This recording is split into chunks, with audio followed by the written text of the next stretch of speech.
سلام ممنون فيديو بزعبا اسمر ايربورت مجمر مالتي بتعمي دز زبل زين عند سماي زركب زلو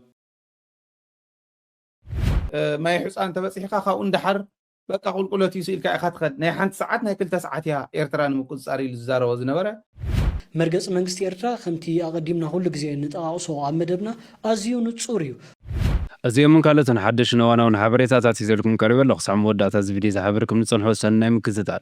أشرف توتغلتي بتقدم زعبان عن جمر كلنا أبز زباوي ذكر زلو دبلوماسات فلاليو حسابات اندات العالم زركب زلو نكسير تراو نوزين تاي مرجسي كم زلو اندات زارو يمزركب زلو بتناتنا زباو خناتات ترى جميرنا مرجس منجست إيرترا خمتي أقدمنا هول جزء نتقاصو عمدبنا أزيو نتصوريو أمونغو قرابة هجرات أمونغو هجرات زكاد حدا قبل على حدا أبتحت زلو زي كونس فتينا تسألينا ولا بحسابات كسبتي زسببه معرة زخونة عدلات أبزلو دبلوماسيون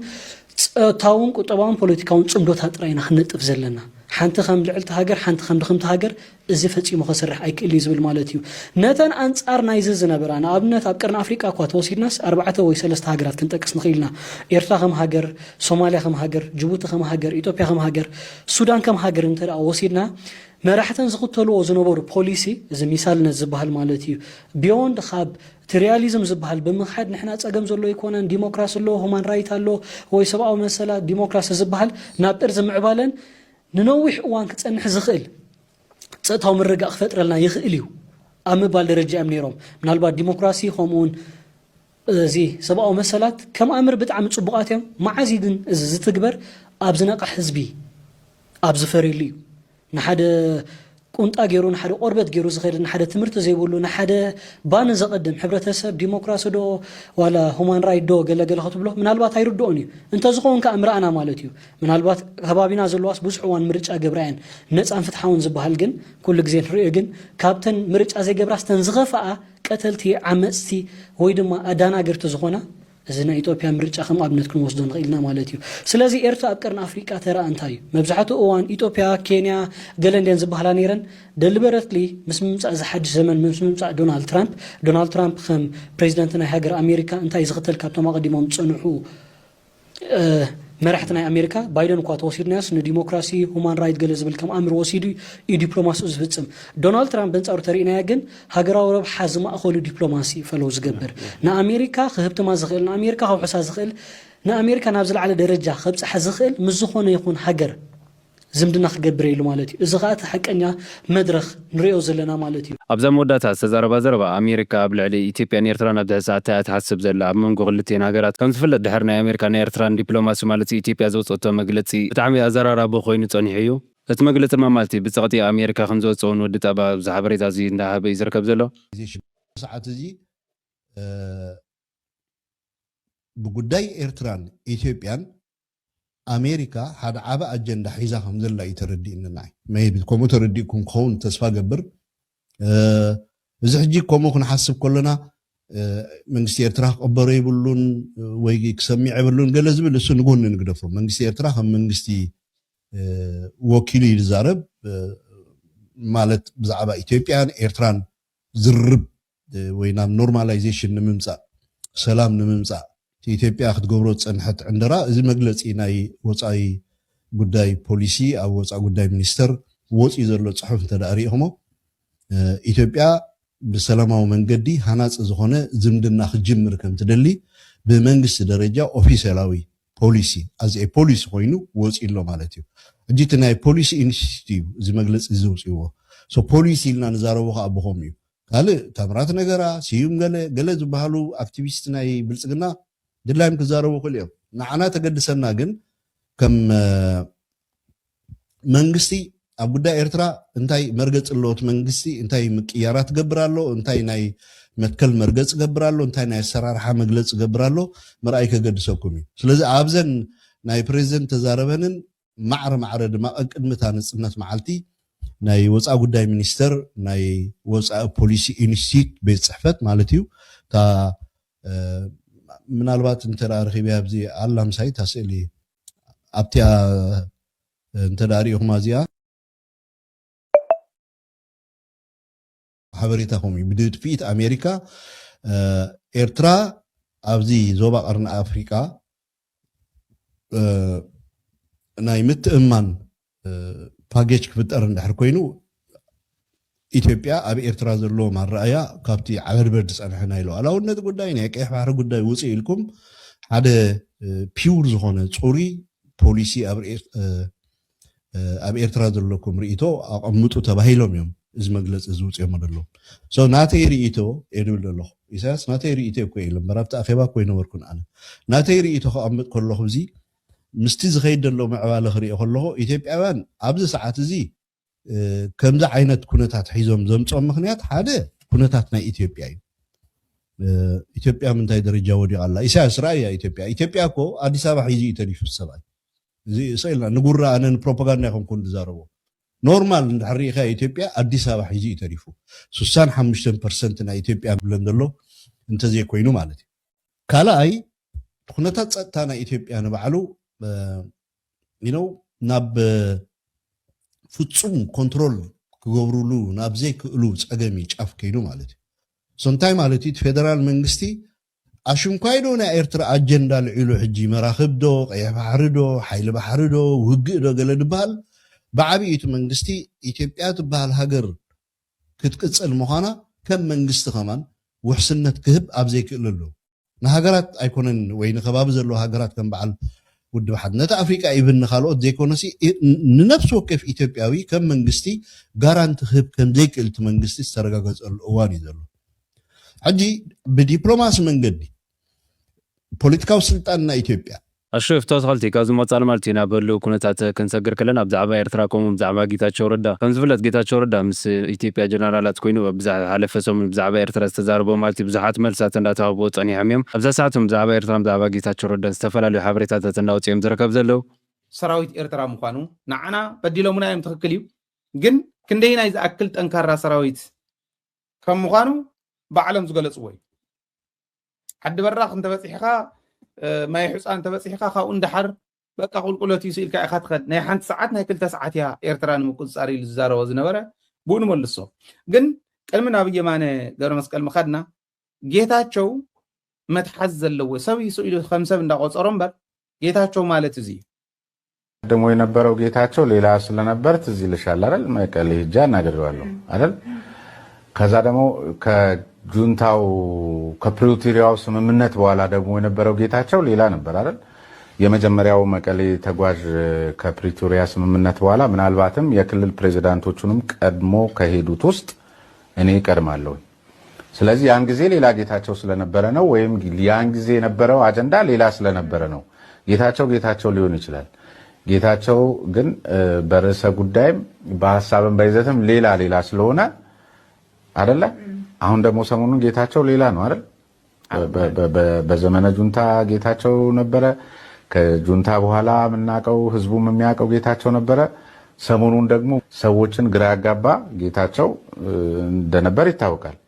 ስለዚህ ሶስት ጌታቸው አሉኝ ማለት ነው ጌታቸው መትሓዝ መጨበጥ ዘይውል ሰብ ይዝብልዎ ዘለው ባዕሎም እዮም ኃይለ ይኮነን ወየማነ ገብረ መስቀል ሆነ ይኮነን ቀድም ሕዚ ዝውለ ዝነበረ ንዓብይ እንዳራኣዩ እዮም እነዚህ አረሞች ይላል ማን አረም እንደሆነ ይታያል አብይ ነው አረም እዚች ሀገር ላይ በቀል አረም አብይ ነው ጌታቸው ንምስተዋስ ዝኣክል እዩ ሕዚ ባዕሉ ስሜንህ ባይፈርስ ሰለስተ ዓይነት ጌታቸው ይፈልጥ እየ ኢሉ ጌታቸው በቃ ካብ ግዜ ናብ ግዜ እውን ካብ ቦታ ናብ ቦታ እውን እናተቀያየረ ዝኸድ ሰብ እዩ ሓደ ጌታቸው ኢልካ ንምሓዝ አሸጋሪ እዩ ይብል ኣሎ ጽቡቅ የማነ ገብረ መስቀል እንታይ ኢሉ ዘሎ መልሲ ይወሎ ጌታ የማነ ገብረ መስቀል ጌታቸው ናይ ተስፋ ምቁራጽ ምልክት እዩ ይብሎ ናይ ጌታቸው ሃተፍተፍ ናይ ተስፋ ምቁራጽ ምልክት እዩ ናይ ፖለቲካ ውድቀት መግለጽ እዩ ጌታቸው ተለዋዋጥን አቋም ዘይብሉ መትከል ዘይብሉን ሰብ እዩ ቅድሚ ሕዚ ንዓብይ ዝገብሮ ዝነበረ ፀርፊ ሕዚ ከዓ ገጹ መሊሱ ፀርፊ ጀሚሩ ኣሎ ናብ ትግራይ ገጹ እውን ፀርፊ ንመቃለሱ እውን ፀርፊ ንየማነ ገብረ መስቀል ኮነ ንኤርትራ እውን ሻዕብያ እውን ፀርፊ ማለት እዩ ብሓቂ እዩ ስለዚ ብትግራይ ገጽ ኮይኑ ንዓብይ ክፀርፎ ከሎ ተመሊሱ ሕዚ ከዓ ምስ ዓብይ ኮይኑ ንትግራይ ዝገብሮ ዘሎ ምርኣይ ይከኣል እዩ ጌታቸው ተለዋዋጥን መትከል ዘይብሉን እዩ ንፌደራል ዝገብሮ ዝነበረ ፀርፊ ሕዚ ከዓ ንዓና እንተገበሮ ሓድሽ ኣይኮነን ታሪክ ናይ ምልዋጥ ተልእኾ ተዋሂብዎ ከዓ ኤርትራ ዝተመስረተት ኢትዮጵያ ንምፍራስ እዩ ዝብል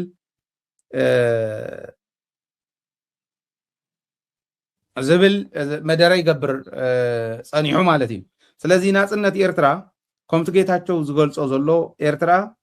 ኢትዮጵያ ንምፍራስ ዝተመስረተት ሃገር እንተይኮነት ኤርትራ ብመስዋዕትነት ደቃ ብናይ ነዊሕ ግዜ ቃልሳ ዝተመስረተት ዝተሃነፀት መስዋዕትነት ደቃ ዝተሃነፀት ሃገር እያ ይብላ ብሴራ ወይ ከዓ ብሽርሒ ምዕራባውያን ኮነ ካልኦት ሓያላት ዓድታት ወይ ብሽርሒ ምትሕብባር ናይዞም ሓይልታት ዝተባሃሉ እንተይኮነ ብዕፅምቲ ደቃ ዝተሃነፀት ዝተመስረተት ደቃ ሰዊኣ ሓደ ኤርትራ ሱ ብምጓሮም ተጣይሙ ካብ ጌታቸው ማጻሉን ጀነራል ጻድቃን ብዛዕባ ኤርትራ ብዛዕባ ትግራይ ንመልሳት እናበይ ዝርከብ ዘሎ ኣብ ዘሎ ኩነታት ሓደ ኤርትራ ሱ ብምጓሮም ተጣይሞም ዶ ኢኻ ትብል ኣነ ካብኡ ይመሓረና እየ ዝብል ካብቶም ኤርትራ ዘሎ ኩነታት ይመሓረና እየ ዝብል ኣብ ኤርትራ መንእሰይ ዘይረኣየሉ ሰብ ዓዱ እናገደፈ ዓዲ ማቱ ኸይዱ ዘልምዐሉ መዓስ ናብ ዓዱ ከም ዝምለስ ምንም ተስፋ ዘይብሉ እቲ ዘሎ መራሒ ኣቦይ ዝጎዶ ኮነ ሓደ ነገር ይገብረሉ ጸሎት እናገበረ ዝቕመጠሉ ዓይነት ኩነታት ትምነዮ ሞዴል ኣይኮነን ከምዚልካስ እዙይስ ትምነዮ ሞዴል ኣይኮነን ኣብ ትግራይ ድማ እዚ ሞዴል እዚ ይፍለጥ እዩ ካብኡ ዝሓሸ ነገር ይደሊ እዩ ህዝቢ እና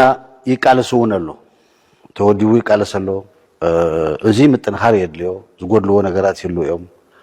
ኣብ ደገ እውን እቶም ናይ ገድሊ ትግራይ ሽም ሒዞም ንገድሊ ትግራይ ከም ዓርሲ ተጣይሞም እናመጥመጡ ክመፁ ዝደልዩ ዘለዉ ወንጀለኛታት ናይ ሰራዊት መራሕትን ናይ ፖለቲካ መራሕትን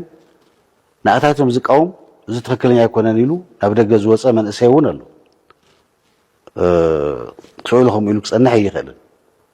መዓዝ ይኸውን እንታይ ይኸውን ከምታት ዘሎ ትዘረባ እምበር ናይ ኤርትራ ሞዴል ሒዝካስ ከምቱ ኢሳያስን 30 ዓመት 30 ገረን ዓመት ፀንሐሉ ከምኡ ኢሉ ክፀንሕ ኣይኽእልን ትግራይ ቀየር እዩ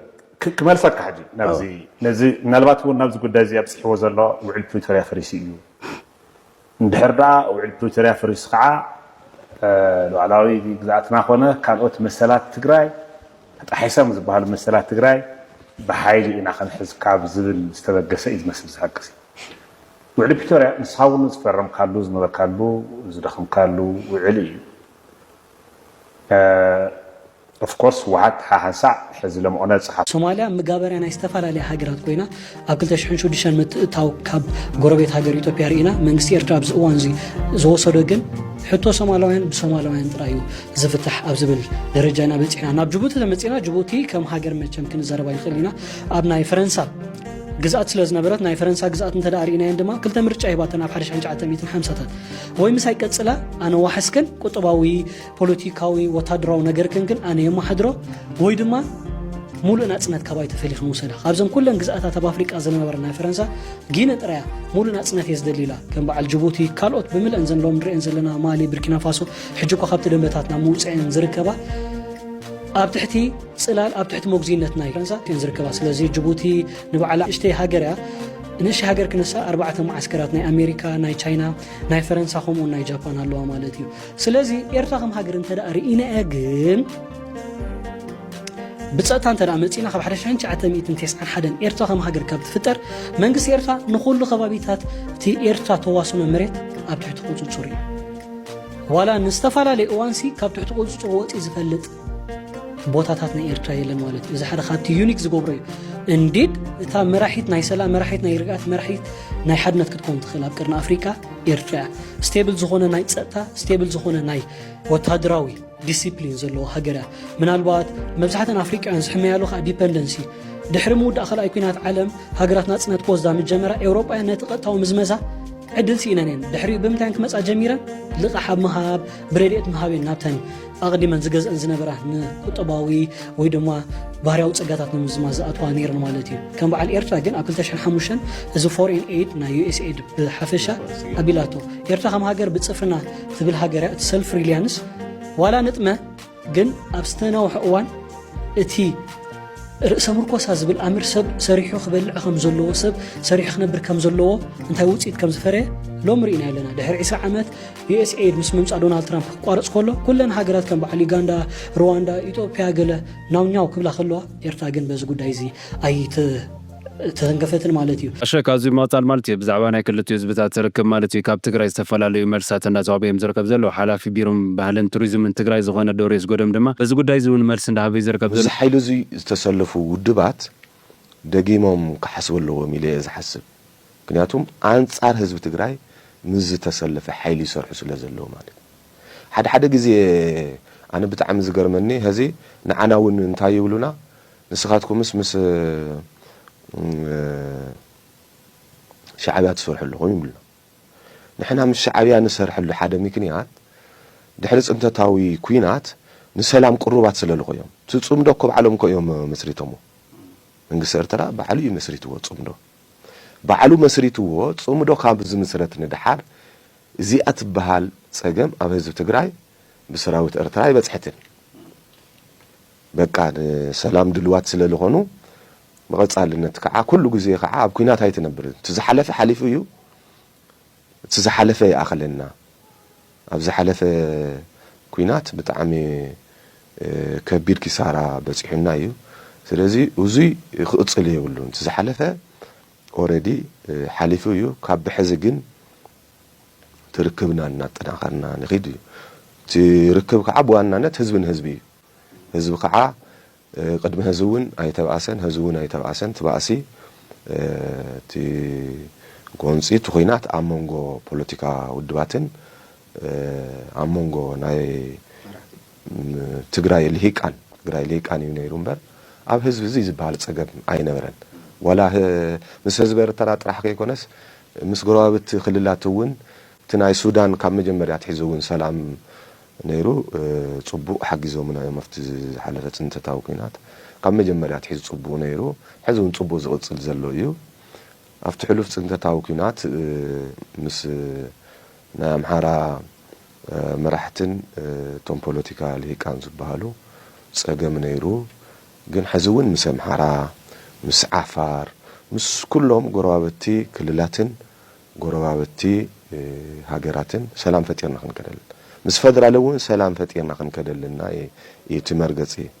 أشوف توتالتي نفتني مودات حبريتنا خسجر كلنا بزعبة أسمير ايربورت مالتي بتعمي زحقو زين عند سمع زركب زلنا نبي إيرترا نبز غرا معلتات بررات كم تجمرون تحبري زركب زلو هذا حبريت أزود صلونا بهم قبله باب سرات نقول لهم تبعستي بادر إيرلاينس حدش سرع برراتنا بسمر جمر لهم نفرت مسمر بادر إيرلاينس كاب علة شوعته ورا شوعته إسرائيل ديشن جميرو سرع برراتنا برس كتما أسمر كجمر مغانب تحقواس يبسر إذا حدش مسمر بران أسمر مسز سبع بيت ختماتات زرغبنيو انت بأوغندا أديس أبابا إثيوبيا أبا قطري أبا قرابا واندما نابزن زن سبع ختماتات كجمري إنستانبول تركي جوبا دبوب السودان جدا ريادن السعود عرب بورت السودان نابزم صعبوا بقطالون براتات خكايد كم زغنا تعبر يزركب زلو كم سمو زلو مالتي من قد داير بادر نابير ترا براتات كم تجمر بزلو ملت حبريتات انداوتيم تركب زلو كم زفل تقدم بيلو مالتي نابير ترا اتي فقاد كم زرخب ان تحبر يركب نيرو بزلو ملت كم دعين الزيناتات انداوتيم تركب زلو اشمو فتات خلتي نايلم زلو برا حبريتات ازيو مكالت نيرو ما بقطال بحدش حبريتات سان رخب سسنا يتصبغ يسمعنا